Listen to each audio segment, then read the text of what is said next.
In a strange place surrounded by lush forests and distant mountains, there are a lot of people dressed up like adventurers. They are, in fact, adventurers in a tower. They are minding their business when they hear a small voice calling all the humans to pay attention. And when they turn around, they find a talking cat trying to sell them something. The adventurers are surprised to see a wandering merchant cat, and they are smitten by his cuteness. They ask him what he is selling, and the cat shows them a cherry tomato. The humans are not impressed with the product after having high hopes for the cat. They were hoping for something grander, like legendary weapons or mysterious potions. A common cherry tomato was something that they could eat whenever they wanted to. But the cat tells them that they would be foolish if they judged the tomatoes before even appraising them. He claims that the tomato he was selling was nothing extraordinary, and they should check its status window to learn about its special features. The humans are curious, and they look at the status window of the magical cherry tomato. It could increase 0.1 MP for 10 minutes, and it could immediately burn 10 grams of fat when eaten. A man says that the value is too low, but the tomato has already found its target audience. The women are going crazy over a product that can burn 10 grams of fat just by consuming it. The cat smiles smugly and tells them that this tomato would cost them 0.5 tower coins per piece. But he is scared when the women adventurers rush at him, willing to buy all the tomatoes he has for even a higher price. A competition breaks out among them, and everyone wants to have the benefits for themselves. A man asks the cat where he got the tomatoes from, and the cat smiles and tells him that it was a secret. Then we are shown the scene of a field where those cherry tomatoes are being grown. A man picks up a tomato, and it seems like he is packing up for today. He tells his assistant, a rabbit carrying a trolley full of tomatoes, that they have harvested enough tomatoes for the day. The man tells his other workers to take a break too, and we see two rabbits trying to harvest another crop. The man then squeezes a tomato into a cup and asks a honeybee to give him some honey. She spits out a big drop of honey, and the man mixes the contents of the cup. His special energy drink is ready, and he drinks it along with his rabbit helpers. The honey and cherry tomato juice is a vitality drink, and the man says that this is how life should be. All his rabbits also raise their tiny glasses to show that they agree with him wholeheartedly. But then he is hit by a sudden quest. He has to distribute the honey and cherry tomato drink to the manager of the tower. There is no reward for the quest, but if he refuses to do it, the penalty would be disappointment. The farmer doesn't want to do it, but when another message pushes him, he agrees to complete the quest later. Just then, the cat merchant comes back to the farm. He calls the farmer Master Sejun and jumps on him. Sejun is also glad to see the cat back and says that he completed the work faster than he expected him to. The cat's name is T, and he tells Sejun that he sold out and earned a lot of tower coins. Sejun is impressed and thinks that it will not be long before he becomes famous in the tower. And when T hears this, he panics because he was keeping Sejun's name a secret. But the money-minded cat is already thinking of going to sell another round of crops after eating, as he wants to earn a lot of money. As T rushes to a black rabbit, asking him to refill his supplies, Sejun asks him to rest for a bit longer. The black rabbit shows exceptional skill at fishing and catches a few fish for T. Sejun watches T and thinks that he is addicted to earning money. But then he suddenly remembers something he had almost forgotten. Sejun takes a piece of charcoal and makes a symbol on a stone wall. The wall is half full of the same letter, and this one was the 30th. Sejun says that it has been 150 days today. He introduces himself as Park Sejun, and his class is a tower farmer. Sejun is going to harvest the crops, and the black rabbit and T jump on his shoulders and say that they will help him too. Sejun thinks back about how he has been in the tower for 150 days since he got lost. He looks at his fields, with different types of crops growing and rabbits and bees helping him out. And then he gets ready to do some work too. He then begins telling the story of how he survived after getting lost in the tower. 10 years ago, on an ordinary day, a 99-story black tower suddenly appeared in the middle of Gangnam.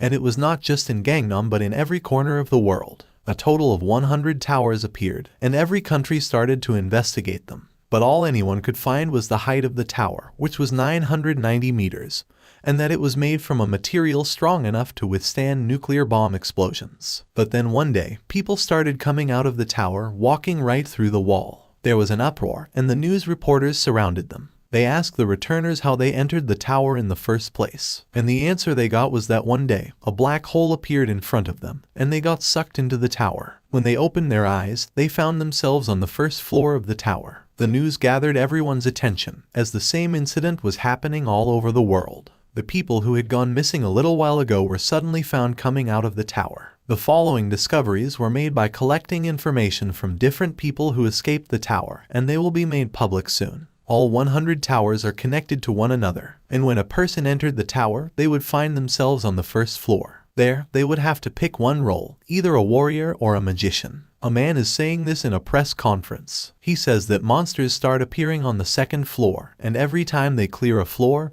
they get different rewards. And if they were lucky enough, they would get a ticket like the man has. It was an item, and a rare one at that. People who were sucked into the tower were called the Awakened, and they could enter and exit the tower as they pleased. But if any ordinary person wanted to enter the tower, they would need this ticket. But it did not mean they could also climb up the floors of the tower. The reporters ask him what makes him think that people would volunteer to go into the tower, which had dangerous monsters. And the next question is, what was the purpose of the tower's appearance? The man does not know the answer to the second question, but he is going to tell everyone why one would go to the tower. On his cue, a woman comes forward with a small treasure box in her hand. And when she opens it, a heap of gold and jewels is piled up on the floor. The reporters stand up in shock, and the man on the podium tells them that he is sure of one thing.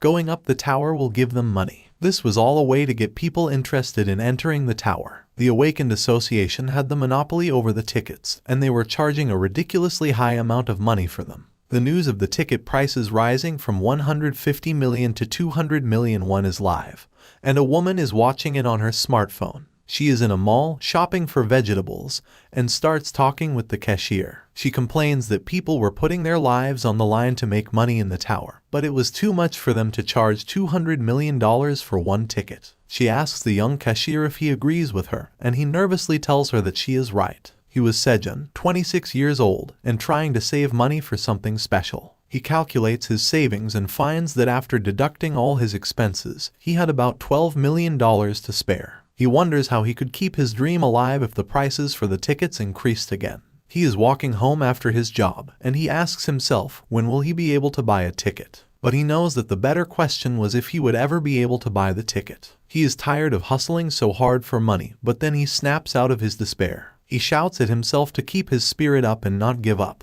He thinks that there will be some way to save more money. Just then, he thinks of the vegetables he had bought at a low price. He could plant them because he had heard that their price was also increasing. And he had seen an advertisement for an automatic vegetable grower recently. It was endorsed by none other than his favorite idol, Sarah. Sejun starts thinking optimistically, almost too optimistically. He thinks if he saves the money and buys a ticket, he might land a contract with a good guild. And then, if he cleared the tower, he would propose to his celebrity crush, Sarah. Sejun imagines how good that headline would look as he giggles. He cheers himself up, but then he notices something weird happening behind him. Sejun turns back to see a black hole-like portal and recognizes it as the vanishing point. It was the same phenomenon that sucked in the first generation of the Awakened. Sejun is excited. He thinks that the vanishing was here for him. He declares that he is ready to risk his life to climb up the tower and asks the black hole to take him in. But nothing happens. Instead, the hole starts shrinking, and Sejun is shocked, asking why it is getting smaller. But the hole is getting even smaller and is about to vanish. Sejun panics, saying that he will not let an opportunity like this pass him by. If the vanishing would not take him, he would come to it himself. As he says these words, Sejun jumps inside the hole. He lands on his face when he reaches the other side. He picks himself up and wonders if he really made it inside the tower. Sejun excitedly looks up, speaking of all the things he knew were on the first floor. He wanted to see the fancy chandeliers, marble plaza, and shops selling potions and equipment. But there is nothing like that here. Sejun is in a desolate hole somewhere in the wild. It is an underground dome with an opening at its top through which sunlight pours inside. Sejun gets up and looks at his surroundings, having no clue at all about where he was. He cannot believe it and screams in dissatisfaction, asking where the hell he was. And we see that he was somewhere far away from the tower, in the middle of a forest. Inside the top floor of the black tower, a crystal orb is glowing red and beeping. We see the silhouette of a dragon looking at that crystal ball with shock. The ball had detected a change in the tower, and the dragon must find the cause, because that was its duty as the manager of the tower. But neither the dragon nor Sejun have any idea about each other yet. Sejun recalls everything he had heard about the tower's first floor in the interviews with the Awakened. Someone said it was like a very spacious palace, and there were many things that they could buy there. Yet another man said in an interview that the training hall was the most important thing on the first floor. That is what Sejun had heard, but looking at his place, he wonders where he was. A small pond of water, an overhead opening for sunlight, and a cave that surrounded him on all sides. This was all he could see right now. Sejun is defeated by his fate, and he is sitting on a corner, visibly exhausted and utterly devastated. He had roamed the cave for an entire day and found no exit. There was no trading ground or store. In fact, there was nothing here at all. He had screamed for help, and no one heard his call, which meant no one was even around this place. And there is only one possibility that comes to his mind, and it terrifies him. He was lost inside the tower. As he is having a bout of panic, his phone alarm rings. Sejun is sure that his alarm is accurate, and it marked that one whole day had passed here. His stomach growls, and Sejun admits that he was hungry. He takes out all the things he had with him. A bottle of water, some cherry tomatoes, green onions, sweet potatoes, and an apple. That was all Sejun had with him, and he decided to eat the apple first. Eating an apple in the morning was something he liked, and the one he just ate is too delicious. But it is not nearly enough, and Sejun eats a sweet potato after it. And the texture, taste, and moistness of the sweet potato were something he was not expecting. It was much better than he expected it to be, even though it was raw. But because he was talking while eating, he choked on the sweet potato and drank water to swallow it. Then he lies down and thinks that it was a good meal. Sejun looks at the open roof of the cave and wonders how long he will stay here. He must find a way to escape before he runs out of food. He looks at the small amount of food he has and wonders how long it will last him. At this rate, he will die of starvation if he is not rescued. But Sejun kicks that thought out of his mind, determined that he will not die like this. It was his dream to get into the tower, and now that he was finally here, he was not going to die right away. He has an idea when he sees the apple core. Sejun takes it and plants it in the soil. Then he takes a green onion and snaps it near the base. He plans to eat the leaves as food and plant the roots to get more crops. He also takes 3 tomatoes and 2 sweet potatoes and plants them. Whatever is left now will be his food till the crops grow. Sejun says that he will do anything it takes to survive, that is, until his crop plants grow up. He addresses them and says that he will wait for them, they are his future. But just then, Sejun hears the scream of a monster that makes his hair stand on end. He is shocked. What he just heard was the sound of a monster. But there were no records of monsters on the first floor. And then everything turns dark, and Sejun looks up to find something even more shocking. The moon has eclipsed the sun, and Sejun knows that it was a blue moon. He hears the deafening scream of the monster again, and his body cannot take the pressure the scream puts on it. And just as the screams stop, Sejun notices a black dragon flying in the sky. He is mesmerized by the black dragon and says that it is beautiful. Then he loses consciousness and goes into a deep slumber. But something strange is happening with his green onions. They start shimmering at the top, and new growth starts. Sejun is woken up by his alarm, and his head is still aching. He looks at his phone to see how long he slept. And he gets startled when he finds that he was unconscious for 2 whole days. Because he slept for 2 days on hard ground, his back is aching, and he is much more tired than before. But as he sits down, complaining that his whole body is hurting,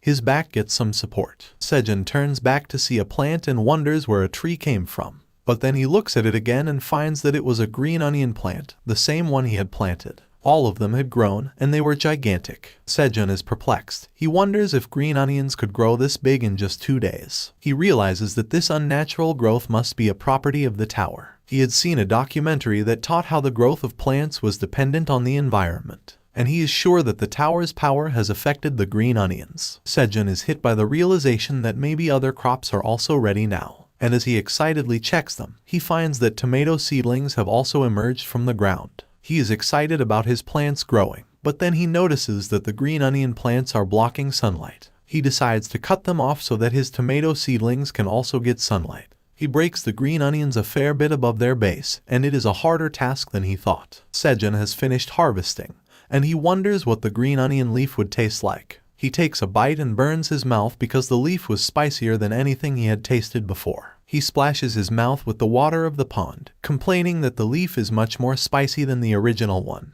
But even though his mouth was scorched, his stomach did not feel the heat. Sejun thinks that he can get used to this, and whenever he needs something spicy, this will be great. He decides to dry the other green onions and save them for later. He goes back to his regular sitting spot, a rock in the center of the cave, and starts eating tomatoes. The sun never set in the tower, but occasionally there were instances where the moon eclipsed it. And this phenomenon was called the blue moon. But the blue moon did not happen until the 10th floor. Sejun believed that he was somewhere on the 1st floor, but now he is not sure. And what was even more confusing was the dragon. It was not an illusion, and Sejun does not know which floor it was found on. When the tower appeared 10 years ago, one of the major guilds, called the Phoenix Guild, cleared the 37th floor. It was an achievement that has not been topped yet. And because of this, the information about floors 30 to 37 was kept secret from the world. But there was plenty of information about the floors below 30. The floors until the 10th floor had skeleton monsters, from 11 to 20 it was goblins, and from 21 to 30 it was orcs. Sejun had heard some rumors about spider monsters being found on floors above 31. But there was no surety of the news. Yet he had never heard anything about a dragon. He had never heard of anything mildly similar to it, not even lizard monsters. Sejun is lying down as he wonders if he is on a floor so high that no one has yet reached it. But then water drops fall on his face, and Sejun gets up. Was it raining in the tower? He had heard that the weather was almost always pleasant, and as he looks up, the sky is clear too. But he spots something moving very fast and gets scared that it is a monster. But the creature he just saw comes forward, and it is a cute rabbit drooling over Sejun's crops. Sejun is surprised and wonders if the rabbit was a monster too. The rabbit jumps down the hole, and Sejun rushes to catch it. But the rabbit uses his head as a stepping stone and lands safely on the ground. He hops to the green onion plants, and Sejun realizes that the rabbit was something extraordinary. The rabbit points at the green onion plants, and Sejun asks if he wants to eat them. The rabbit gives his response, and Sejun understands that he wants to eat. He breaks the leaf of the green onion and gives it to the rabbit, who gladly takes it. He eats it greedily, and Sejun tells him that he could have more if he liked it. And then Sejun notices that the plants have already grown back. At this rate, he will have to harvest them twice daily. But the rabbit starts saying something loudly, and Sejun finds he is not talking to him. He looks above, to the entrance of the cave, and finds another rabbit coming towards them. She lands and hands the first rabbit a straw hat and a watering can, and they both stand in front of Sejun. Sejun is surprised to see another rabbit, but then he thinks that the two are somehow related. He asks the rabbits if they are married, and they tell him that he is right. Sejun starts thinking of keeping a diary of his life in the tower, and on the first page of that diary, there will be the story of a rabbit couple who joined him in the cave. The rabbit couple starts working for Sejun, and their job is to help him raise and harvest the crops. They are chatting with each other as they do their jobs, and Sejun can tell that they are a great couple, even though he does not understand them. But he wonders how it came to this. Yesterday, after the rabbits introduced themselves to Sejun, they told him that they wanted to live in the cave, and they looked too cute as they tried to persuade him. Sejun felt that he might die from a cuteness overdose and accepted their request with a condition. He told the rabbits that they could not live here for free. If they helped him in farming, he would consider letting them stay. He thought it would dissuade the rabbits a bit, but instead of hesitating, they jumped at him and started cuddling. And Sejun had to show great restraint to not let them in without a test, because cuddling with their soft fur made him want to adopt them both. Now he is sitting in his position, watching the rabbits work. He thinks that the rabbits were using their cuteness to control him, but he lets that slide. But on that note, he asks the rabbits if the tools they were using were items. The husband rabbit had a watering can that seemed to have an endless supply of water, and Sejun is not sure about it. But it seemed to him that the wife rabbit had a magic pocket that contained all the tools she needed for farming. Sejun says that he was jealous and wished that he had such a wonderful item. The rabbits have completed harvesting the green onions, and they are excited to show them to Sejun. Sejun tells them to dry the green onions and starts inspecting other crops too. But the rabbits are looking at Sejun with eager and impatient eyes. They are asking him a question, and Sejun understands what they want. He tells them that they passed his test, and now they could live in the cave. The rabbits jump for joy upon hearing the good news and start talking about something. They rush to a corner of the cave, and Sejun wonders what they are up to now. The wife gives her husband a shovel, and he starts digging. And in no time, he creates a home for himself and his wife. The wife places a floral wreath on the door to their new house and welcomes her husband to enter. But he is exhausted from digging and building a house and can barely stand. Sejun approaches them and says that the husband rabbit was great for making a house so quickly. The husband rabbit gives him a thumbs up, but then he feels his wife's hand on his shoulder. She is blushing and cutely pointing at the door, and the husband is terrified. He is scared, but his wife drags him along for some sweet lovemaking. Sejun hears the sounds coming from their house and wishes the husband all the best. But he is crying inside, as he is jealous of him for having a wife. That jealousy does not last long, and Sejun walks back to his spot. He says that it was boring to be alone in the cave, and now, thanks to the rabbits, he had someone to help him and something cute to look for. As he says this, Sejun lies down on the dried onion leaves. Smoke starts rising from under his back, and Sejun feels something hot on his back. He jumps into a standing position and rolls on the ground, feeling that his back is on fire. He is wondering what just happened as he gets up, and he sees the reason behind it. The plastic water bottle filled with water was acting as a lens and burning the dried onion leaves. Inspiration finds Sejun, and he goes into full wild survival mode. He starts acting like the host of a popular survival show. He says that the environment in the tower was hard, but he did not give up. He had a plastic bottle and dried green onions that helped him survive. Coming back to his normal self, Sejun says that he can use the plastic bottle as a convex lens to start a fire. He had learned that from a famous survival show. But it does not work, and Sejun starts to cry and whine. The leaves only gave out a little smoke but did not catch fire. As he sighs, thinking about what he's doing wrong, a small spark lights up, and Sejun has found the missing piece. The rabbits come out of their house and spot Sejun doing something they do not understand. He is blowing wind on the pile of dried leaves,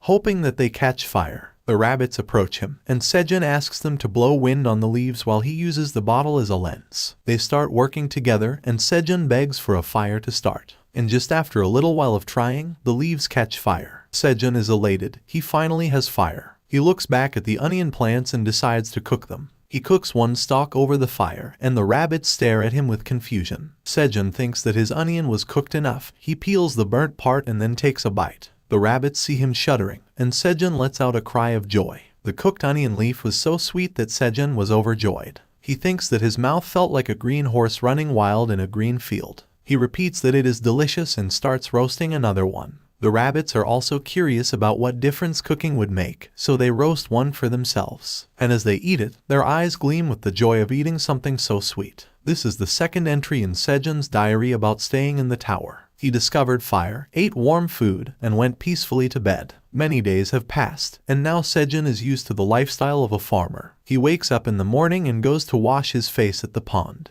He returns to his crops, and now the cherry tomato and sweet potato plants have also grown considerably. He has completed harvesting the green onions for the day. Also, he has finished watering the tomato and sweet potato plants. Sejun is now all set for the day, and he feels really good. A lot of things have happened in the past few days. After he discovered fire with the help of rabbits, they made torches out of green onion leaves and put them around the cave. That helped him roam around the cave easily, especially in the dark areas like the pond. He was near the pond with a torch in his hand when he saw something moving in the water. A fish jumped out of the water, and Sejun was so startled that he barely dodged its open mouth. The fish had jumped with too much power and found itself on land, not able to return to the water. This was the first time Sejun had seen it. He wonders if the fish was attracted to the light of the torch, and his intuition is proved correct. And just like that, Sejun discovered fish in the cave. He kills the fish and roasts it over the fire. Even though he has no seasoning, the fish is really tasty. Sejun finds the rabbits drooling as he eats the fish and asking for their share. He is shocked. He had not expected rabbits to be meat eaters. But since they were basically monsters, he thinks it was natural. 2 days after that, the blue moon showed up.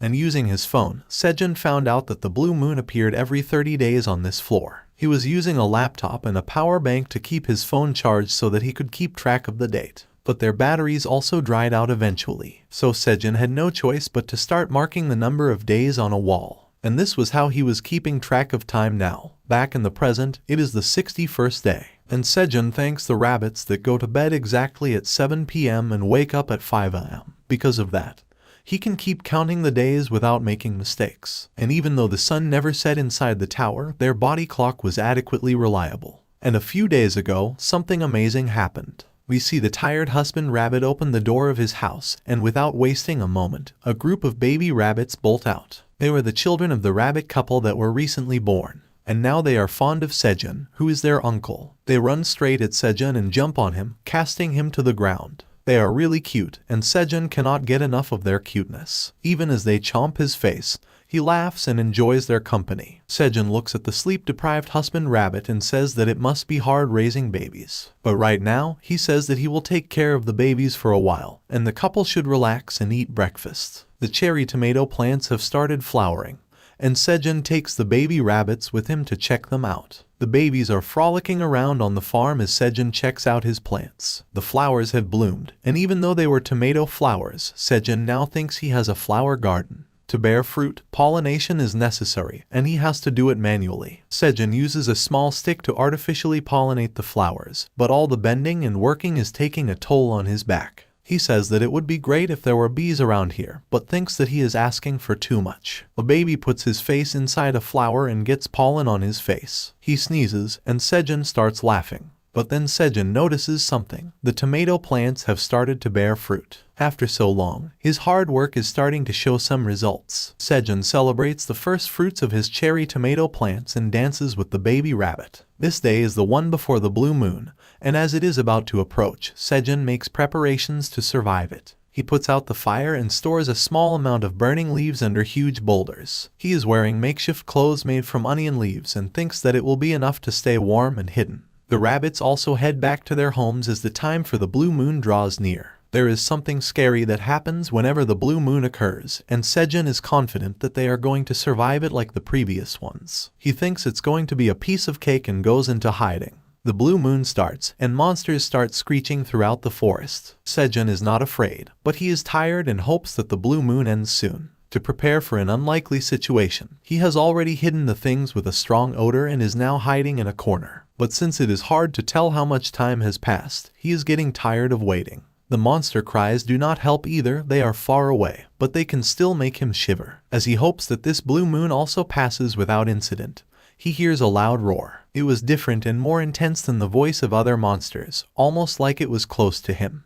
And indeed, a huge monster was walking towards the cave, squashing full-grown trees beneath its feet. He approaches the entrance to the cave, which is too small in comparison to its size. The monster stares down the hole, and inside, Sejun gapes as he sees it. Now he is scared of the giant bear-like monster in front of him. But thankfully, the monster has not noticed him yet. Sejun thinks he should hide in a better place before the monster spots him. He is trembling as he picks up his bag and starts moving quietly and slowly. But taking the bag with him turns out to be a mistake. The things inside the bag drop as Sejun picks them up, and because of the loud noise created by the empty water bottle, the monster's attention is attracted. Sejun stares in horror, first at his stuff and then up at the beast, who is now trying to peep inside the cave. Sejun screams in fear, and the bear roars in response. But a few moments later, Sejun is sound asleep, and the rabbits are trying to wake him up. When the baby rabbits fail to wake him up, their father slaps Sejun, and he gets up. He gets up in shock, still afraid of what he saw before passing out. He asks the rabbits what happened to the blue moon, and as he looks around, he realizes that it was over. The husband rabbit tells Sejun that he was unconscious when they found him, and he says that he passed away when he saw a monster. But he himself wants to know what happened after that. When he saw the monster trying to force his entry into the cave, he was terrified and could not move. The monster roared, and he passed out. Sejun remembers it and shivers. He almost lost his life at the hands of that monster. He is feeling cold, and the wife rabbit creates a big fire and a blanket of onion leaves. Sejun sits in front of the fire with the baby rabbit snuggled up with him. The wife's rabbit also brings him roasted fish, and Sejun thanks her. As Sejun is eating, he realizes that the monster has noticed this place. It may have been because of another monster or because it could not get inside the cave because of the small entrance, but the monster left without causing harm. But there was no guarantee that if it came the next time, he would stay safe. He thinks that he got lucky this time, but it may go differently next time. After everything he has done to survive, he does not want to die, and he thinks that what he could do right now is eat well and survive. Sejun is eating his fish when the husband rabbit comes to him, wanting to show him something. Sejun follows him and finds something unbelievable. A cherry tomato was ripe, but it was nothing like he had expected. It was blue and glistening in the sunlight. Sejun is shocked, but the blue color is not the first thing he notices about the fruit. He bows down and tries to pick up the big and ripe fruit, and then he wonders why it was blue. He wonders if the tomato is ripe, and just then, something appears in front of him. A window opens up in front of Sejun, and it tells him that he has completed the quest to harvest a fruit containing the energy of the blue moon. Sejun is shocked. He cannot believe that the thing in front of him was an actual message window. The message on the window changes, and now it says that the manager was interested in him because of his amazing achievements. It was keeping a keen eye on Sejun, but it was not happy. Sejun is confused. Why would the tower manager not be happy with him? and the husband rabbit does not know anything that is going on. Sejun is informed that he was not a duly invited guest, and the tower manager has accepted it as a blunder it wants to hide. Sejun is shocked and asks the window what it means. Was it a mistake that he ended up in the tower? He lashes out, saying that after he spent more than 2 months in this place, the tower manager dared to say that it was a mistake. He says that if that were the case, he should be allowed to go home immediately. But the window says that the tower master wanted to kill Sejun to eradicate all proof of this mistake. Sejun is flabbergasted. He screams at the screen, saying that he completed a wonderful achievement, and instead of rewarding him, the manager wanted to kill him. The system window falls silent for a while, and Sejun wonders what was happening. The next message he gets changes his mood from scared and angry to elated. The tower manager is awakening him. Sejun feels an aura surrounding him as soon as the message is displayed. He cannot believe it and confirms with the window that he is officially awake in the tower now. He wants to know his job, and since he thinks that he is smart, he should be a wizard. The tower master is assigning him a job, and Sejun eagerly waits to see which one he will get. And his job is a tower farmer with proficiency of F rank. All the joy and excitement leave Sejun's face, and he goes blank. The windows keep giving him messages about his job. He will never get sick and be close to nature because of his job, and he will get his experience points by harvesting crops. Sejun is shocked. There was no job class other than a warrior and a magician inside the tower. How could he be a farmer? He commands to open his status window and finds that his talent is ordinary and his stats are all at 1. He stares at his status window, but the only thing he can focus on is his ordinary talent. He thinks of a far-fetched scenario, one of a future where he succeeds in clearing the tower. He is the main guest of a late-night talk show, and the host introduces him as the man who cleared the tower despite having ordinary talent. The host asks the audience to applaud for Sejun and then asks him what his job was. Sejun acts cool, and as he says that he was the tower farmer, everyone finds him attractive. But this imaginary scenario is too pathetic. Even though Sejun has cleared the tower in it, he is still a farmer. He yells out in frustration and tries to smash the blue tomato to the ground, saying he did not need it. But then he looks at the scared and concerned faces of the rabbits and stops. Sejun is taken aback by the influence his actions had on his friends and looks at his farm, then at the tomato in his hand. He was not alone in growing it. Everyone had worked hard to reach this point. Sejun decides that he is going to keep farming,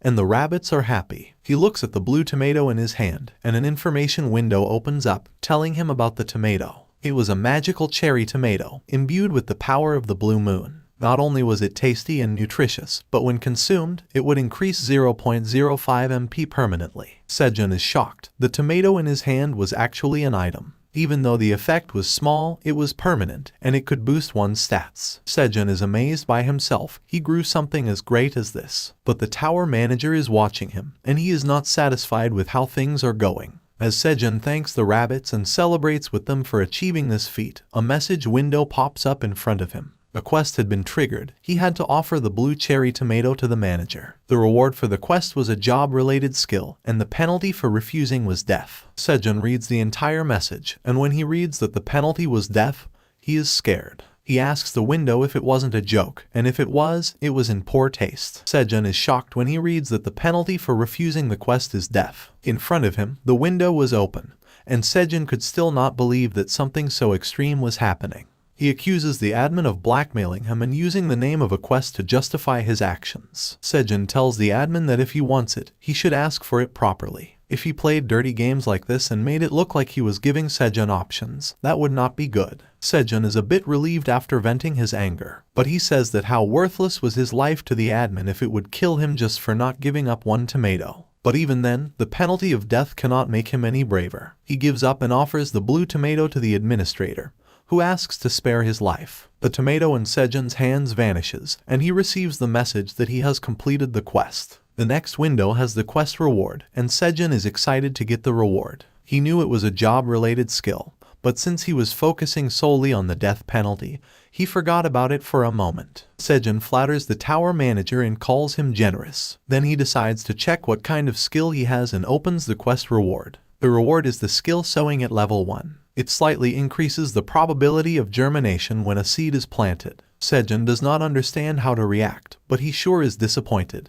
But then he consoles himself by saying that since his job was as a tower farmer, he could not expect much from the reward anyway. He goes to the dark parts of the cave with a torch, and a fish jumps out towards the flame. Sejun uses a club made of green onion stems and leaves to hit it towards the land. The fish dies, and Sejun learns that it was a piranha. He had killed a piranha, and the information window tells him that he got 2 experience points for it. This was the 5th fish Sejun had caught, and with that, he now had 10 experience points. After awakening as a farmer, Sejun was able to collect experience points, and he caught several piranhas every day for several days and reached level 2. He wants to catch more of them, but it is clearly a bad idea. He thinks he should not kill a living thing without reason. Besides, he got valuable protein from the fish. If he killed all of them and their population went extinct, he would not be able to eat them again. Sejun roasts the fish and calls his friends to eat. And the baby rabbits are much more hungry than their parents. They run towards Sejun, who was their human uncle, and he gives them fish and onion leaves. They had grown a little and started eating a lot more compared to before. Sejun asks them to leave some food for their mom and dad as well. There was another benefit Sejun got from awakening. He could get information about the rabbits. He gives them their share, and the rabbits happily take it. They were farmer white rabbits, and Sejun had a few ideas about how they ended up with him. They were a type of monster he had never heard of outside the tower. Based on their name, Sejun realizes that they specialize in farming and not fighting. He thinks that this must be the reason they were not known. The rabbits start flirting as they eat, and as Sejun watches them, he wonders what happened to them. But he assumes that they must have lost their farms, and after wandering for some time, they found this cave in him. He wants to know if the rabbits have a hometown to return to, but he can't understand them, and neither can they understand him beyond basic farming terminology. Sejun tells this to the husband rabbit, saying that he wishes they could understand each other, but he does not understand human speech either and is confused. But now that they are done eating, Sejun says that they should head back to the farm. Today is an important day for all of them, and the husband rabbit is also excited. They reach the farm to find the cherry tomatoes perfectly ripe. Sejun is amazed to see them. They were even better than the tomatoes he brought with him.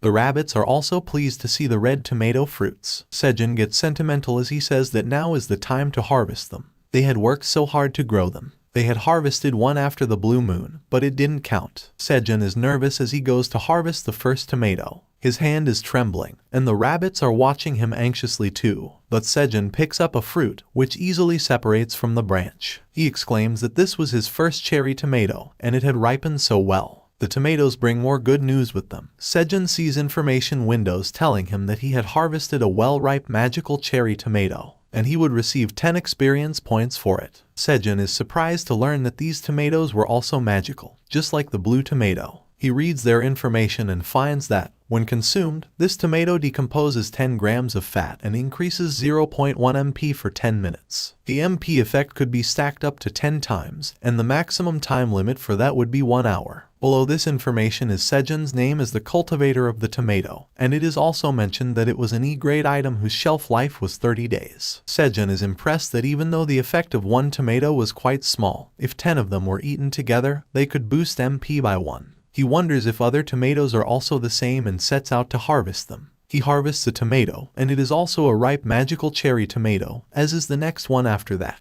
But then he harvests an unripe magical cherry tomato and only gets 7 experience points for it. Sejun is taken aback that he made a mistake, but he still got 7 experience points. And when he harvested an unripe fruit, it was not an item anymore, it was back to being a normal tomato. Sejun now understands that he must take care to harvest only the well-ripe fruits to get them as an item. It is harder than he thinks, but Sejun keeps it up, and his level increases. He is already level 4, and Sejun thinks he has harvested enough crops for the day. He takes a tomato and says that he should have a taste, but the rabbits are stomping their feet aggressively, and Sejun looks at them. They are angry, and he apologizes. Sejun offers the tomatoes to them. They had achieved this together, so they should reap the rewards together too. But the husband rabbit is furious, even as he picks up a tomato. Sejun says that they should celebrate the successful harvest, and everyone should eat. And when Sejun eats the tomato, his mind is blown. He thinks that he is lying on soft green grass, looking up at the clear night sky.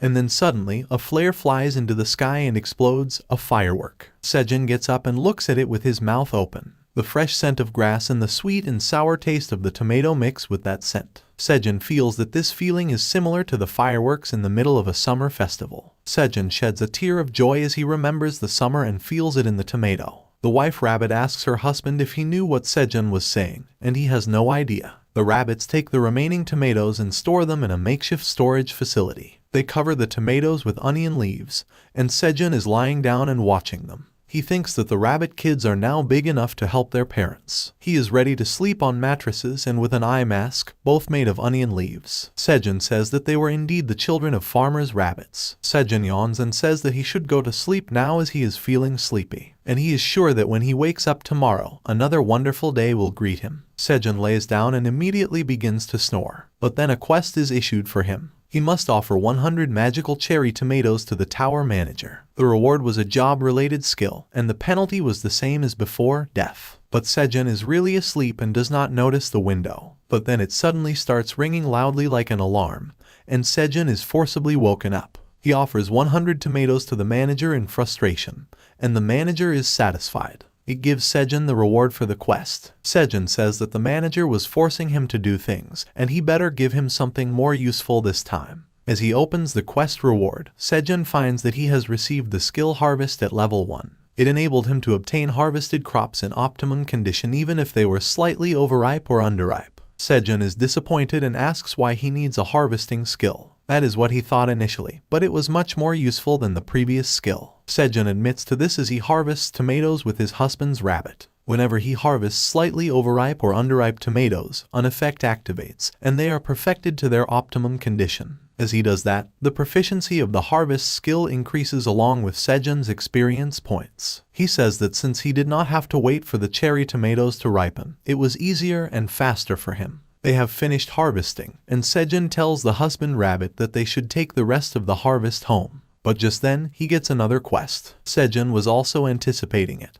but he was not expecting the quest to have no reward. Sejun calls the manager a thief for giving no reward. But since his last reward helped him significantly, Sejun can give him at least that much. As he offered the tomatoes to the manager, the husband was shocked. But Sejun did not know that he was entering a vicious cycle. The manager issued the quests again and again, but they kept increasing in demand. It was getting greedier without an end in sight. The required number of tomatoes keeps on increasing, and finally the manager reaches new heights of shamelessness. A new quest is triggered, and Sejun has to offer 500 tomatoes to the manager for no reward. And yet, the penalty for refusing is death. Sejun is really flipped now, and he clearly refuses to comply, and the manager of the tower is surprised. This was yet another entry in Sejun's diary about getting lost in the tower. This was the first time he stood up to the greedy manager. But after calmly refusing, Sejun throws a tantrum. He says that the manager had already taken hundreds of tomatoes. The manager had already taken hundreds of tomatoes. He needed to eat too, and so did the rabbits. But the tower manager replies that it was the farmer's problem and not his. He tells Sejun to stop protesting and give him the cherry tomatoes. But this irritates Sejun even more. He says that he worked hard for days and suffered a lot to harvest those tomatoes. The tower master still insists that Sejun's job was as simple as sowing the seeds. It asks him not to overreact over something that is not a big deal. And this is where the tower manager crosses the line. Sejun says that he is not giving anything to the manager because he doesn't want to. The tower manager is flustered, but Sejun ignores his messages. He keeps on harvesting onions as the manager asks if he really wants to refuse. It says that Sejun could die, but the latter is busy cooking fish. And even when it emphasizes death, Sejun replies that he was not going to give his crops to someone who didn't value his hard work. But the tower manager says that it was Sejun's job, and since the manager was his superior, he should listen to his orders. Sejun replies that this was the reason he was not giving the tomatoes. The manager forcibly made him do this and did not even appreciate his efforts. Moreover, the compensation for the exploitation was also too low. And since it was the manager of the tower, this proved that it was a bad employer. Sejun's words and the hurt in his eyes shocked the tower manager. It had not realized this before and tried to apologize. But Sejun is eating the tomatoes while teasing them, and the manager gets angry. It tells Sejun that it was angry because he ate the tomatoes himself. The manager threatens to kill Sejun on the spot if he doesn't complete the request. But Sejun acts like the manager is no big deal and gives him just 5 tomatoes. He says that he will give the rest later since he needs them to feed the kids too. Behind him, 2 baby rabbits are fighting for a tomato as their father tries to calm them. The tomato vanishes, and the tower manager says that it will compromise this time. Sejun thanks him, and the message window vanishes. He laughs to himself, realizing that the manager was about to say sorry just now. But then he says out loud that the tower manager was simpler than he thought. It is now the 91st day, and the 4th blue moon event happens. Sejun is sitting in a dark corner, eating the cherry tomatoes. He had heard that people with high MP could endure the roars of monsters to a certain level, and that is why he was eating the tomatoes, but he still hopes that nothing like the last time happens again. As Sejun wishes for time to pass quickly, his plants begin to gleam in the blue light. Sejun realizes what is going on as the energy of the light enters a tomato, and it turns blue. Sejun cannot wait to harvest it, but then he notices that the tomato plants are not the only ones getting blessed. Even the sweet potato leaves were getting illuminated. The desire to check on them overcomes Sejun, and he walks towards his farm. He digs out the sweet potatoes with his bare hands and is amazed at the result. He had a blue sweet potato in his hand. It was filled with the energy of the blue moon, and when consumed, it would increase one's strength by 0.5 points permanently. The system windows tell him that he harvested a sweet potato with the energy of the blue moon, due to which he gained a lot of experience. The proficiency of the skill harvest has also increased, and now it will be leveled up. Sejun then looks at the blue tomato and harvests it too. As he holds the sweet potato in one hand and the tomato in the other, Sejun thinks that he is holding the world in his hands. But that happiness is soon disturbed by a quest Sejun was expecting. And there were not one but 2 quests. Sejun had to offer both the products imbued with the energy of the blue moon to the manager. There was no reward for either of the quests, and the penalty was death. Sejun thinks that the manager was really pushing it with 2 quests at a time. If Sejun refused, it might just kill him this time. But Sejun has a way to solve this issue. He offers 500 tomatoes to the manager, saying that he needs to complete the previous quest first. The manager quickly accepts the tomatoes and says that he is happy with the cherry tomatoes. But then it asks Sejun why he has not given the energy-filled crops to it already. Sejun apologizes for calling the manager simple earlier. He asks them to let this slide for today and promises to give them it later. The manager sighs and accepts this condition. Sejun then looks at the items in his hands and wonders what he should do with them. And that is not even a question. He tosses the blue tomato in his mouth and shudders. He could feel the summer festival and the fireworks in his mouth again, almost as if it were the first time he ate the tomatoes. The system window tells him that his MP has permanently increased by 0.5 due to eating the tomato. But then Sejun cannot hold on to his hunger and desire any longer. He wraps the sweet potato in onion leaves and throws it into the fire. He thinks it would be even better if he had tin foil with him.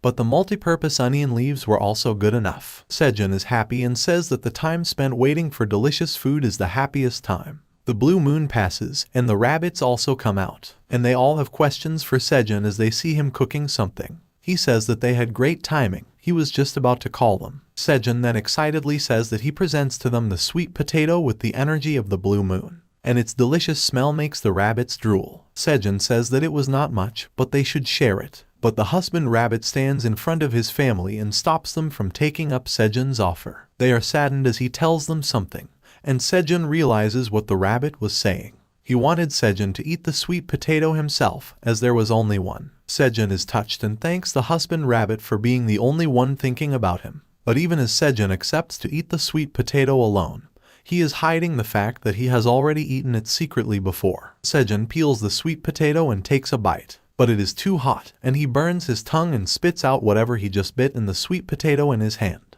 As Sejun screams about burning his tongue and scalding his palate, the rabbits are watching the sweet potato on the ground. The husband rabbit reaches down to grab a piece of the sweet potato, but his children swipe everything before him, and then they eat it as their father watches. But it is too hot for them, and they too spit it out. The baby rabbits start crying, and the husband is dejected that he got nothing and that the sweet potato got wasted. And this is another entry in Sejun's diary in the tower. He ate a fiery meal today, a little too hot for his liking. A few days later, Sejun is telling the baby rabbits that they are going to plant sweet potato sprouts from now on. The rabbits are confused, and Sejun says that it was the thing they were eating right now. Sejun scolds them and says that the baby rabbits are prohibited from eating the sweet potato sprouts for the time being. These words come as a devastating shock to the rabbits. The sweet potato sprouts have been the favorite snacks of the baby rabbits lately, and now they are trying to protest against Sejun's decision. All of them have different reactions to the order, and Sejun says that no matter how they complain,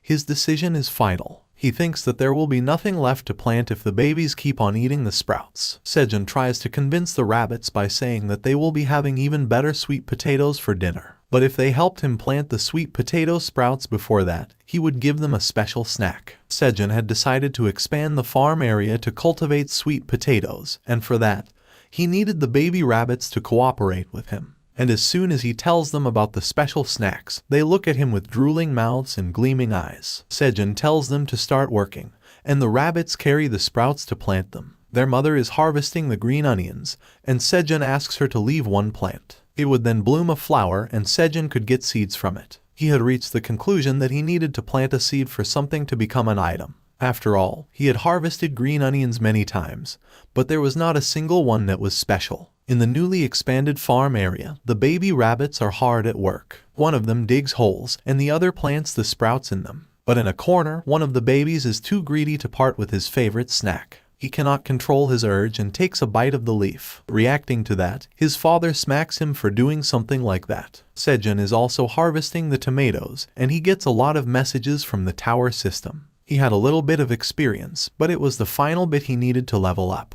And now that he had reached a designated level, he had ranked up from an F-rank farmer to an E-rank farmer. His job level has increased, and his job characteristics will be strengthened because of this. Sejun is also glad to know that he has reached level 8, and to celebrate that, he decides to make the snacks a bit earlier. He takes the cherry tomatoes and puts them on a skewer. At the same time, he gets a message from the tower manager. The manager was keeping an eye on Sejun and what he was going to cook today. The message disappears soon, and Sejun thinks that this was quite a harmless action. He begins roasting the cherry tomatoes and then calls the rabbits to start eating. They leave their work and come running to him, and Sejun presents them with special roasted cherry tomatoes on bone skewers. The information window for the roasted tomatoes also opens. The skewer used by Sejun was made from cleaned piranha bones, and because of the cooking, the tomatoes were softer and sweeter. The rabbits take a skewer each, and they look really excited to eat it. Sejun tells them that it is easy to carry around and eat in this form,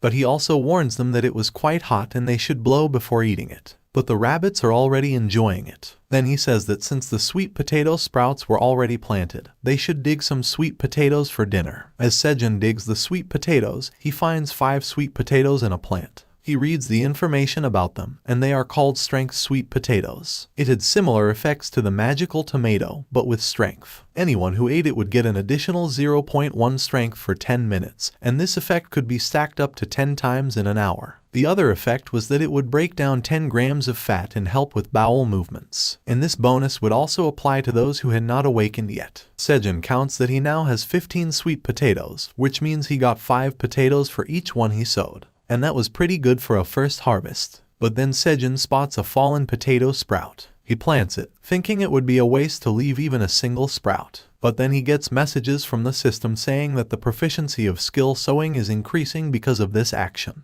Now Sejun realizes that even this qualifies as sowing. And he also realizes that he must plant all the sprouts himself to increase his skill level. Sejun asks the baby rabbits to stop in a hurry because now he wants to do it. Inside its office, the manager is trying to copy what Sejun just did. It has cherry tomatoes on a skewer, and they are roasted over a fire. The manager eats the tomatoes and immediately spits some of them out since they are burned and bitter. But then it ponders what was wrong with its tomatoes. The humans seem to eat them fondly. And then the sweet taste of the tomatoes spreads through its mouth, and the manager realizes how delicious they are now. It uses the magic crystal ball to see what Sejun is doing right now. And when the manager finds him eating the sweet potatoes with the rabbits, he gets angry. It screams, saying, "How could those punks start eating sweet potatoes without it?" It was the great black dragon, Alien Fritten. The manager sends a quest to Sejun immediately. He demands 1 roasted sweet potato. There are no rewards for this quest, and the punishment for refusing is death. Sejun is not in a mood to do the quest and tells the manager to postpone it. The manager is shocked and says that he wants the sweet potatoes right now. If Sejun did not give them it, there would be consequences. Sejun says that there was only 1 sweet potato left. He asks the manager what it could offer in reward.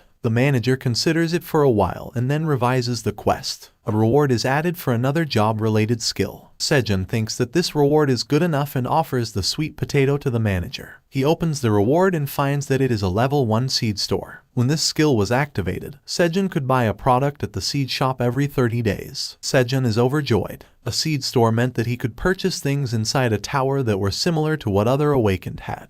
He says that this was an amazing reward, and the tower manager should have given it to him earlier. Sejun activates the skill, and the seed store is opened. Before that, it checks the transaction history of Sejun and finds that there were no previous transactions. But thinking about the transactions, Sejun arrives at an important question. How should he make purchases when he has no money? But then he gets another message that the store will offer entry-level services to the customer, Sejun. He was the first rookie-tier customer at the seed store, and because of that, he would get 1 tower coin that would be added to his account at the seed store. The tower coin appears in front of Sejun, and he is shocked. He says that the seed store was the kindest and the best. The tower coin was a currency used inside the tower, but in the outside world, the cost of each tower coin was 1,000,000 won. Sejun opens the seed store to see what he can buy there. The message window tells him that for rookie tier, he could see 3 random types of seeds, and at his current level, Sejun could only purchase 1 of them. The 3 types of seeds for this time are shown, and Sejun sees that he can buy 1,000 seeds of either red pepper, cabbage, or carrots for 0.1 tower coin each. Sejun thinks that the name seed store was quite fitting as it only had seeds. But then he looks at the price and thinks about the outside world's value of the tower coin. He was getting 1,000 seeds for 100,000 won, and that was very expensive. Sejun thinks about what he should choose. Red pepper and cabbage could be a good combo to make kimchi, but he could not buy them together. Neither did he have the resources to process them here. And then the only thing left was carrots. As soon as he says carrots, the attention of all the rabbits turns to Sejun. Sejun asks them what is wrong, and the rabbits try to tell him that they want carrots. Sejun sees their excited expression and says carrots again, getting the same reaction as before. He is enjoying this a bit too much, and the husband rabbit kicks him in the face for wasting time. Sejun purchases the carrot seeds for 0.1 tower coin and gets 1 seed store mile. The mileage could be used to raise the level of his seed store, and he needed 100 points to get to the next level. Sejun gets the seeds in a fancy pouch and thinks that the pouch is more expensive than the seeds themselves. But then he sees a message from the manager saying that he is satisfied with Sejun's purchase. Sejun makes a face and asks why it's getting satisfied. This is another entry in his diary now. He got carrot seeds by trading at the seed store. Sejun is excited to plant carrots, and so are the rabbits, but someone else is watching them from a distance. A large and cute bee is watching Sejun, and the rabbits celebrate getting carrot seeds, and it seems like the bee also wants in. This chapter starts with the husband rabbit and wife rabbit laying on their bellies in front of mounds of soil. They are excitedly chatting about something as their children frolic around behind them. And Sejun watches them from his regular spot too. The rabbits start flirting with each other, and Sejun wonders what has gotten into them recently. He had planted carrot seeds on a patch of land a few days ago, and even though the seeds had not even sprouted yet, the rabbit couple was acting like this in front of the place where he planted carrot seeds. Sejun wonders if they love carrots so much that they spend most of their time daydreaming about them. But he decides to leave them to themselves and take a nap himself. After he wakes up, Sejun plans to pollinate the flowers and cut the green onions. Sejun closes his eye, and a baby rabbit also sleeps with him. But then he notices a buzzing sound whizzing past his ear. Sejun tries to swat away whatever is bothering him without losing sleep. But since nothing changes, he gets up. He is frustrated and says why did a bug suddenly show up now? But when he looks at the cause of the buzzing noise, he finds it to be a giant and cute bee. The bee looks at Sejun curiously, and he stammers for a while before saying she was so cute. He thinks this is a monster in the form of a bug. He calls the bee close so that he can read what kind of monster she is. But that happiness at meeting a cute thing vanishes when Sejun finds that it was a poison honeybee. He is scared and flinches as he reads the name, and he turns back to ask the rabbits if they knew whether the bee was dangerous or not. But the rabbit couple is already taking their children back to their burrow. They are scared of the bee too, and Sejun is stunned as he watches them run. He screams at the rabbits, calling them mean. His face twists as he asks them how they could leave him alone like this. The remaining information is given by the tower manager, who tells Sejun that the poison honeybees were carnivores that hunted monsters with their poison stings. The bee stingers were very dangerous, and the manager advised Sejun to stay away from them. Sejun is scared after reading that the bees eat meat. He thinks that they cease to be honeybees at this point. The bee flies towards him, and Sejun tries to shoo it away without any result. He says that he was just bones and had no meat for her to eat. He asks the bee to spare him, but she is still moving towards him, and Sejun sees her as a fearsome monster. He is fumbling around with his other hand when he finds something he can use to fend off the bee.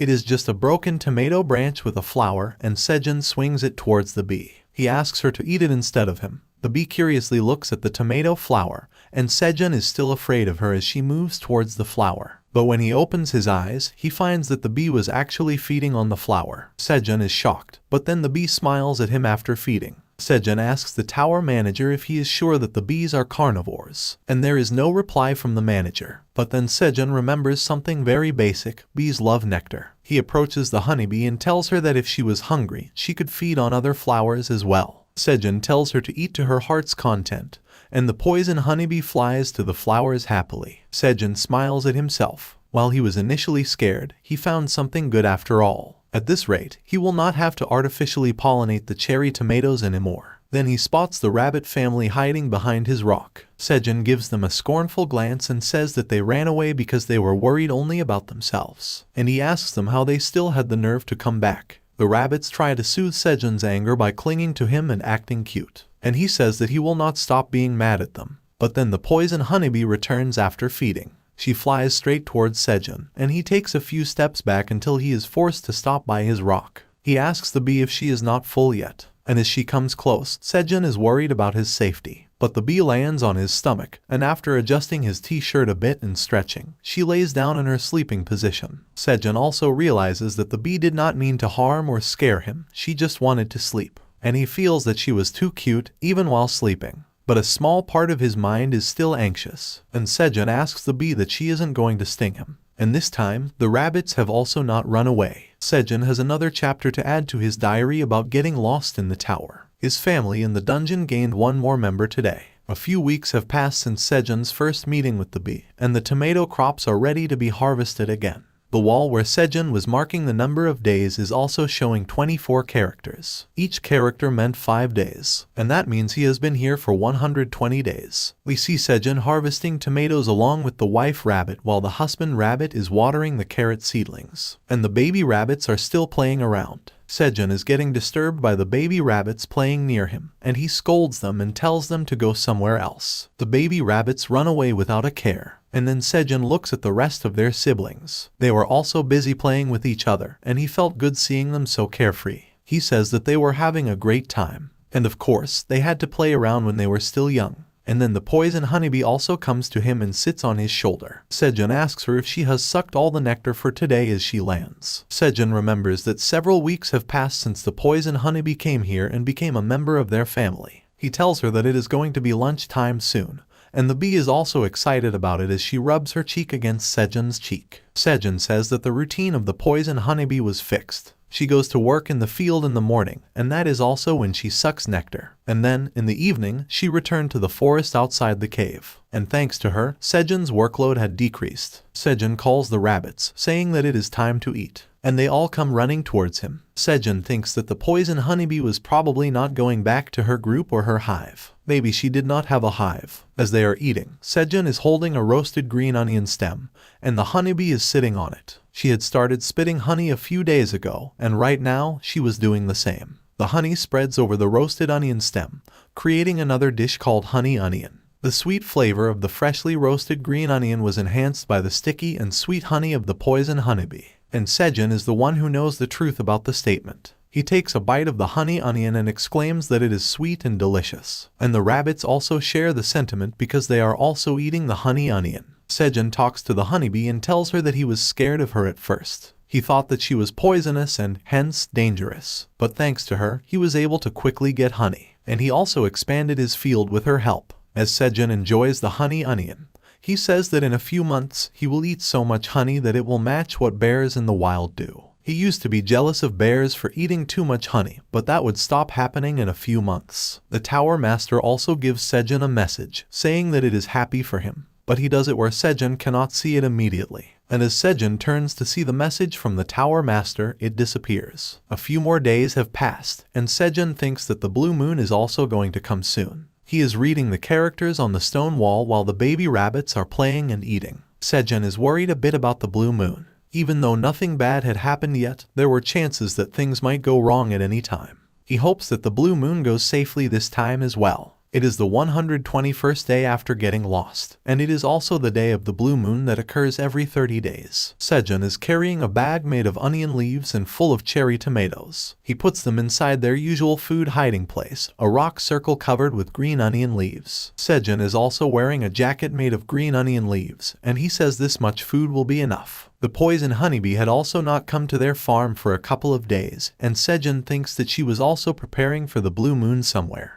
But then he sees the rabbit family. The husband rabbit and wife rabbit were trying to tell their children something, and their children were listening quite attentively. Sejun also notices that the rabbits were especially anxious today. But it is almost time for the blue moon, and Sejun asks them to go home now. But he stops mid-sentence as he sees the rabbit family huddle up. Sejun cannot think of anything that would make them behave so seriously. But the rabbits do not appear worried or scared either. Sejun is about to ask the rabbits if everything is alright when the rabbit couple bolts towards their home, leaving their kids behind. They go inside their house and Sejun is shocked at what they are doing. But then the rabbit couple turns back and waves at their children. They also say something, but Sejun does not understand it. And with that, they slam their door shut. Sejun is shocked at what he just witnessed. He asks the parent rabbits how they could just leave their babies out in the open during a blue moon. It was dangerous, and they were still kids who could not fend for themselves. But as Sejun says that the blue moon is coming, it arrives. The moon eclipses the sun, and blue light covers the world.